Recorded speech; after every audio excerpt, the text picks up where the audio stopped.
This is Nightly Business Report with Sue Herrera and Bill Griffin. Apple of your eye, the world's most valuable publicly traded company, tops profit and revenue estimates, common concerns about its flagship product, the iPhone. Price cut, a costly cholesterol drug, is being made more affordable, but is it being done to boost sales or improve access? Sticker shock, why gasoline prices are set to sizzle this summer. Those stories and much more tonight on Nightly Business Report. It's Tuesday, May the 1st. It is indeed. Good evening, everyone, and welcome. Apple's results were solid. The Dow component reported better than expected earnings and revenue in the most recent quarter and projected continued sales momentum. There had been some concern about Apple's iPhone, which accounts for most of the company's sales and profit. But smartphone revenue met estimates and investors cheered. And to top it all off, Apple will buy back up to $100 billion worth of shares, and it is increasing its dividend. Here are the numbers for you. Apple earned $2.73 a share, 6 cents better than estimates. Revenue was up 16% to more than $61 billion. That is the fastest growth in more than 2 years. And as a result, the stock rose in initial after-hours trading. Josh Lipton has more from Cupertino, California. Heading into Apple's latest earnings report, investors had been concerned about the health of the iPhone franchise, specifically the iPhone 10. Apple reporting that iPhone units this quarter up 3% to 52.2 million versus expectations of 52.5 million. iPhone revenue up 14%. Average selling price for iPhone $728. Apple's Tim Cook, though, making it clear to me in a conversation that the iPhone 10 was his best seller. Said that was true of the March quarter, just as it was in the December quarter. He gave a forecast for Q3 revenue of between $51.5 and $53.5 billion at the midpoint, stronger than what the street had modeled. For Nightly Business Report, I'm Josh Lipton, Cupertino, California. All right, let's turn to Angelo Zeno right now for more on Apple's earnings results. He is senior industry analyst at CFRA Research. Angelo, good to see you. Thanks for joining us tonight. Thanks for having me. So what are we to make? We kept hearing rumors about decline in demand for iPhone, that they were cutting back on component orders, you know, all these things. And then we get this kind of a report. What are we to make of the iPhone right now? Yeah, I know. I think at the end of the day, the way we have to look at this is, hey, listen, iPhones are probably not going to be a growth story for this company going forward. But that being said, I think the fear that had been built into the stock in the sense that, hey, you know, we're going to look for the, you know, significant declines out of the iPhone business is also not going to happen. I think this is a more mature business. You'll probably see steady sales here going forward. But I think Apple's shift towards higher priced devices is something that we think will continue to succeed in future cycles. Angelo, you were looking for a buyback and an increase in the dividend. We got that, a 16% increase in the dividend. Some are saying, though, that the buyback number was too small. Are you happy with it? So I'd say both the buyback as well as the dividend increase was less than we expected. You know, we were personally looking for a dividend increase by about 50%. But that being said, you know, I think $100 billion, where they could potentially do that over the next year, is still a good number. And I think at the end of the day, the overall figures should kind of more than offset the lower than expected cash return. What are you expecting in their future in terms of new products? They've taken a lot of knocks recently for more evolution than revolution. Are you looking for anything revolutionary from Apple in the near term? Well, I think in the interim term, what we have to look at in terms of Apple is what can they sell within that services business, you know, via the ecosystem that Apple has. And when we look at the quarter here, growth of about 38%, that's, or north of 30%, that's something to be excited about. When you look at those other hardware devices, specifically wearables, we think that is an opportunity for Apple, also growing north of 30% for the quarter. So, you know, nothing that's going to go crazy in terms of, you know, being a blockbuster hit for Apple, but we think it's going to be incremental growth for the company. Angelo Zeno from CFRA Research. Thanks again for joining us tonight. All right, thanks for having me. On Wall Street, stocks fell sharply, but then recovered most of those losses and wobbled their way through the day to kind of a mixed finish. The Dow Jones Industrial Average fell 64 points to 24,099. It had been down about 300 points midday. The Nasdaq advanced by 64 and the S&P 500 gained 6. But some market watchers say it's an odd moment for stocks, which are facing a number of obstacles. Bob Pisani explains. The markets are facing a trifecta of issues. Higher earnings that could already be priced into the market, slower global growth, and finally, higher rates. Now, exactly how much global growth is really slowing, if it's slowing at all, is very hotly debated. But the bears have the upper hand for the moment, and that's the key point. Today's below-consensus manufacturing and construction spending reports played perfectly into this bear narrative of slower growth and higher inflation. The bulls are worried now that they're losing control of the primary narrative. That narrative has been stronger earnings, synchronous global growth, and tame inflation. All right, so what exactly could the bulls do to regain control of the story? They're hoping for three things this week. First, they're hoping that the S&P 500 again holds its 200-day moving average. That's a key technical level that served as critical support in February and early April. Secondly, they're hoping that the Federal Reserve sounds passive enough to reduce the odds of a fourth rate hike this year. They'll be reporting on Wednesday. And finally, they're hoping that Friday's jobs report will hit right at or near the consensus of 195,000 jobs created. Now, if it's too strong, the bears will say it reinforces the Fed will hike aggressively. If it's too weak, the bears will seize on the slower growth story. Same with wage growth. They're expected to be up 0.2% month over month. That would be just fine. For Nightly Business Report, I'm Bob Pisani at the New York Stock Exchange. And Merck and Pfizer were two of the biggest losers among those Dow components today after reporting earnings.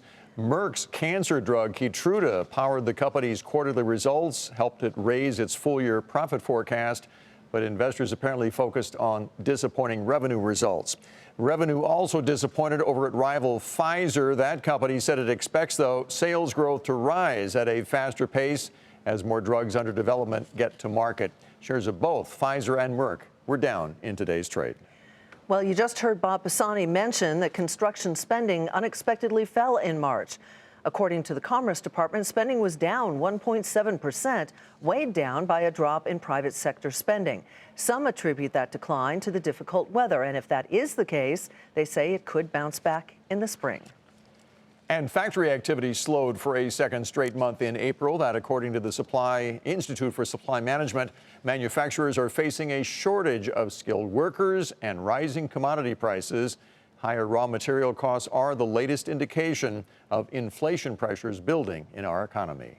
And, Bill, those rising costs are likely catching the attention of those Federal Reserve policymakers as they began their two-day meeting on interest rates. Ahead of the Fed's decision, Steve Leisman surveyed some of the nation's top economists and money managers about their expectations for the central bank, the economy, and the stock market. The latest CNBC Fed survey finds expectations for interest rates and inflation both rising, while the outlook for the stock market has been reduced yet again. The Federal Reserve is not expected to raise rates at the conclusion of its two-day meeting tomorrow, but 86% see a rate hike in June.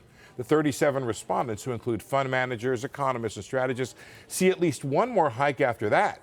And about half of them say there's going to be yet another hike, and that would make for a total of 4 rate hikes from the Fed this year. Part of the reason is that most see inflation rising. In fact, respondents have raised their Consumer Price Index, or CPI, inflation forecast for 2018 in 4 of the past 5 surveys. Year-over-year inflation is now forecast to hit 2.45% this year and remain there for 2019. The concern over higher rates has led to the downgrade of the outlook for equities for the second survey in a row. This follows a string of 8 straight increases earlier this year, where the bullishness peaked in January. The current outlook for the S&P 500 at 2787 for the end of 2018 is now 150 points, or 5% below the outlook in January. Despite a weak first quarter, respondents raised their 2018 economic GDP forecast to 2.8%, but they shaved their outlook just a bit for next year to 2.7%. The probability of recession in the next 12 months remains low at 16.5%, but the biggest threats to the expansion: protectionist trade policies and rising interest rates. Concern over an exit from the North American Free Trade Agreement have risen, and 58% say President Trump's trade policies are bad for growth. What's interesting is this comes from a group where 57% approve of the president's stewardship of the economy overall. For Nightly Business Report, I'm Steve Leisman. Time to take a look at some of today's upgrades and downgrades. Facebook is being added to Wedbush's best ideas list with an outperform rating. The analyst there believes that the company will weather the controversies surrounding the Cambridge Analytica data scandal. Price target $275. Shares rose 1% today to 173.86. U.S. Foods was downgraded to sector perform from outperform at RBC Capital. The analyst points to overall stagnation in the food distribution industry right now. Price target 36. The stock rose a fraction today to 34.19. KeyBank rates Roku, the maker of streaming video devices, a buy in new coverage. The analyst there cites the potential for long-term growth over many years. The price target is $42. The stock was up 1% to $32.97. And Morgan Stanley started coverage of Spotify with an overweight rating. The analyst believes Spotify will lead a music renaissance in consumer spending. The price target is $190. The stock was up 2% to $164.88. Still ahead, a pricey cholesterol drug is getting less expensive, but there's a lot more to that story.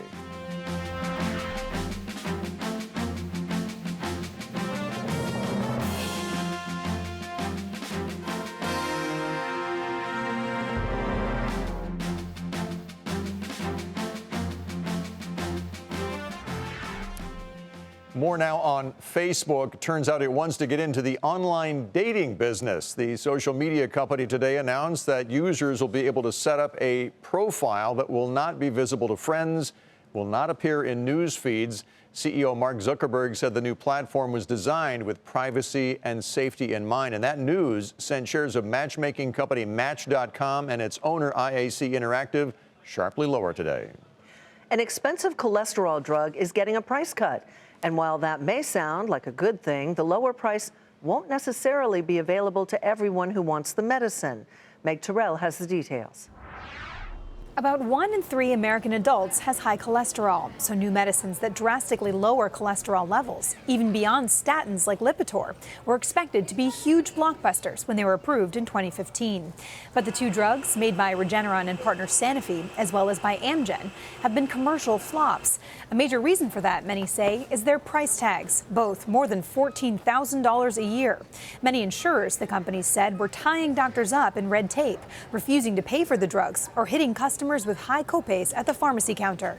People who have to have these high copays, you walk into this to the drugstore, or you get your notice from Express Scripts and you say, oh my God, $500 for my 2 shots? How do I afford that? So Regeneron and its partner Sanofi struck a deal with pharmacy benefits manager Express Scripts, agreeing to lower the cost of the drug called Praluent to a range of $4,500 to $8,000 a year, a 70% discount at the lower end. In exchange, Express Scripts will simplify the process for doctors to prescribe Praluent, seek to lower copays for patients, and exclude the competing drug from Amgen from its largest plan, which covers about 25 million members. The reason to exclude the Amgen product is, while both of them work in a very similar manner, the data is really good for Praluent. This drug can allow people to live longer and better lives. Amgen said it was disappointed in the agreement, which will affect about 2,000 patients taking its drug, called Repatha, when the agreement takes effect July 1st.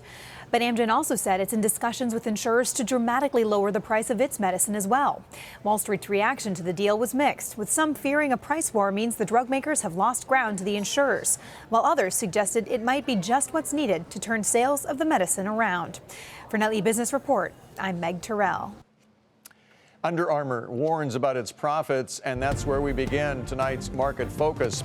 The athletic apparel maker said that it expects to report a steeper than expected loss for the current quarter as inventories remain high and sales here in the U.S. remain under pressure. That disappointing guidance overshadowed an otherwise solid report for the previous quarter, with results beating expectations. And those results, by the way, were largely helped by strength in the company's international business. Shares finished up 5% to $16.15.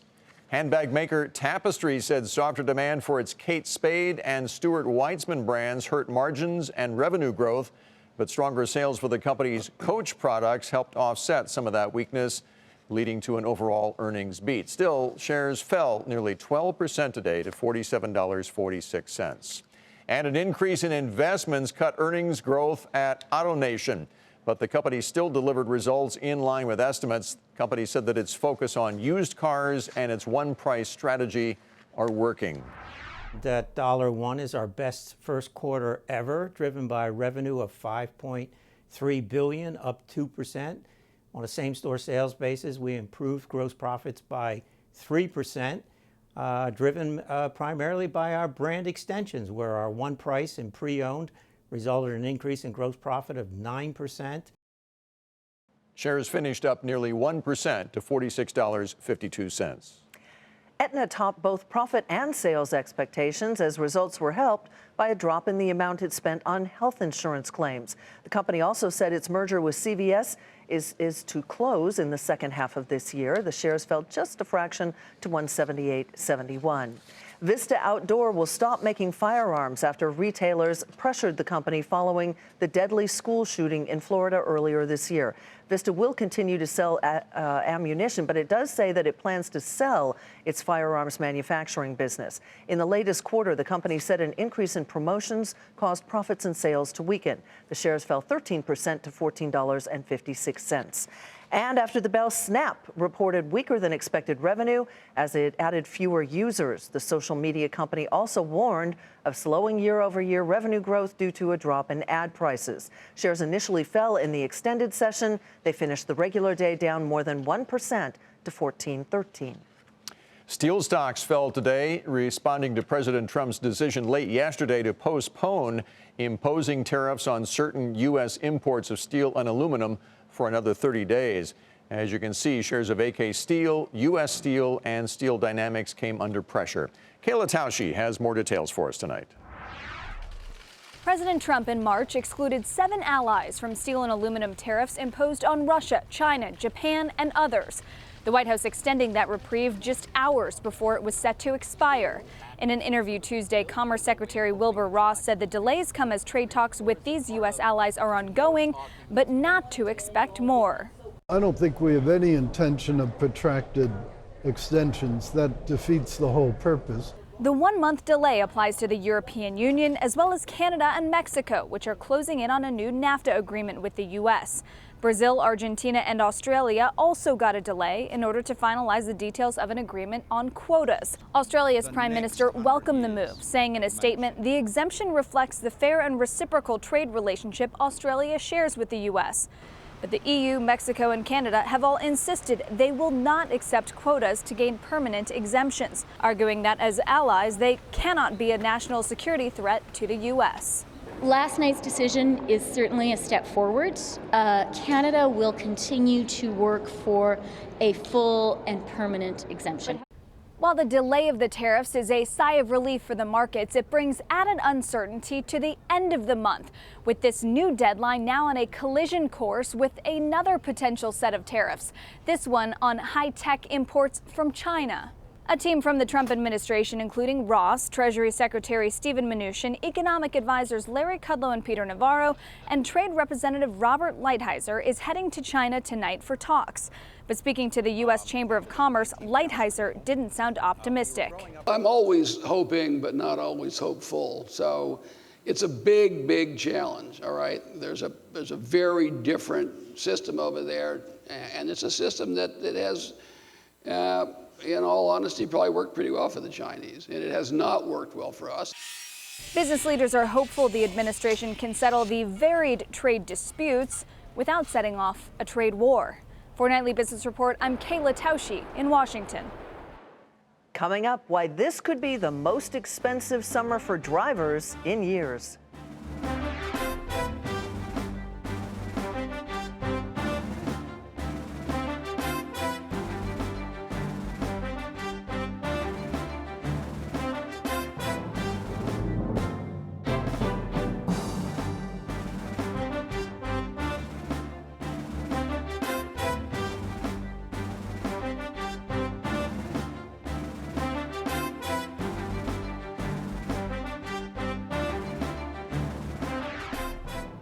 United Airlines has a new pet policy. Under the new rules announced this afternoon, the airline will now only transport dogs and cats in the cargo hold. No more rabbits or geckos or other animals, for example. And it's banning more than 20 breeds of dogs, including pit bulls and mastiffs, which generally don't tolerate flights very well.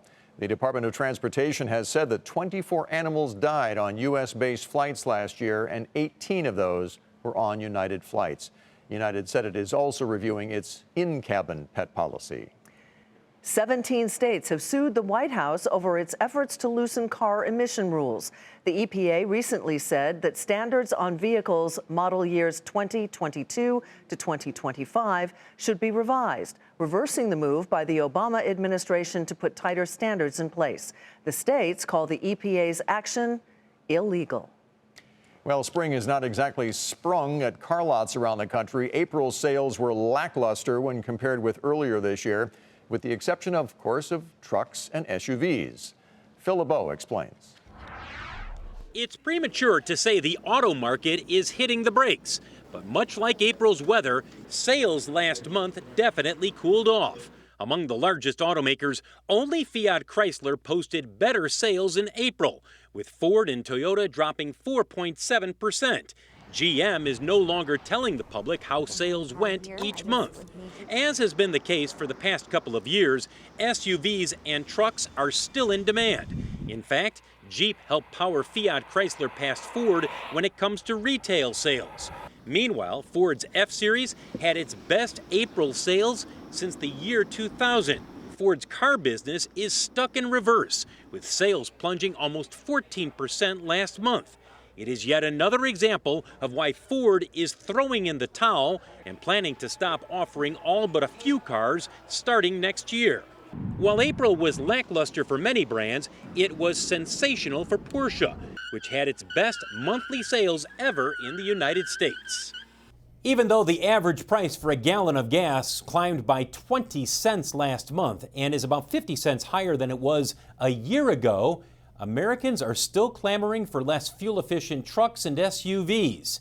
And most believe that's unlikely to change as long as gas remains well below $3 a gallon. Phil LeBeau, Nightly Business Report, Chicago. And as Phil just reported, gas prices are indeed going up. In fact, this summer is expected to be the most expensive for driving in 4 years, and drivers are taking notice. It has affected my driving habits because I have an SUV, so I no longer drive that, and I instead use my Honda Civic to get better gas mileage. It's made me drive a lot less than I usually do, which is annoying because I need to drive a lot to do what I do. I'm on the roads for sales, so I have to do the job no matter what, so I really can't not go to work. You're kind of forced to pay it. It affects me, my pocket, of course, but not, I mean, we have responsibilities, people have things to do, so we still have to continue our day-to-day, but yes, it does cut into our extracurricular activities, things for our kids. And joining us now is Patrick DeHaan. He is the Senior Petroleum Analyst at GasBuddy.com. Patrick, good to have you here, even if the news isn't all that good. Thanks for having me. What's driving prices so much higher this time around? Well, it's a lack of the typical spring characters, which refinery maintenance and the switch to summer gasoline are usually what dominate our discussion this time of year, but this year is a bit different. Of course, OPEC now is entering month number 16 of their crude oil production cuts, and that certainly has a big hand in what we're seeing at the pump. Now, global supply and demand has been better balanced, and that's pushing up the price of oil to the highest levels that we've seen since 2014, and that's largely the culprit. But I'm confused. Yes, OPEC and Russia are cutting back on their production, but U.S. producers more and more are playing a greater role in the world economy when it comes to oil production.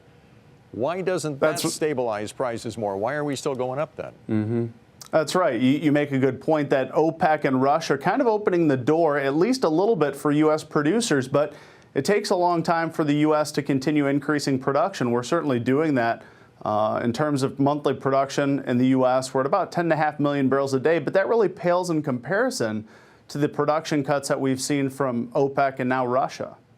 So as we go into later spring and early summer, how much higher do you anticipate prices will go? And will we get a reprieve in parts of the summer, as sometimes we do? I think we're probably in the 8th inning if this was a baseball game in terms of how prices will go. I think we have a couple more weeks left that we could see prices tiptoe higher. Now, there are some developments to keep in mind. Of course, the situation with Iran seems to be flaring up, but look for a little bit of relief into the month of June. That's what we normally see, a small respite. But then July and August, well, hurricane season opens us up for that. But I think the national average will stay just under $3 a gallon, and we'll settle into somewhere between $2.65 to $2.80 for much of the summer. Quickly, do you think our suddenly becoming enamored with SUVs and bigger cars is going to come back to haunt us? I think it eventually will. I think it will take quite a bit of time, though. Patrick, thank you so much. Patrick DeHaan with GasBuddy.com. Elsewhere, mounting debt is forcing the company behind the iconic Gibson guitars to file for Chapter 11. The company, however, will stay in business during bankruptcy, thanks in part to a new loan for up to $135 million. Gibson guitars are legendary, made famous by Lenny Kravitz, Keith Richards, Elvis Presley, and B.B. King, and so many others. Gibson was founded back in 1894. Executives describe its current state, though, as a devastating financial fall. And before we go, a final look at the numbers on Wall Street today. The Dow fell 64. The NASDAQ rose 64. The S&P 500 added 6. And that will do us for a Nightly Business Report tonight. I'm Sue Herrera. Thanks for joining us. I'm Bill Griffith. Have a wonderful evening. Yep. We'll see you tomorrow.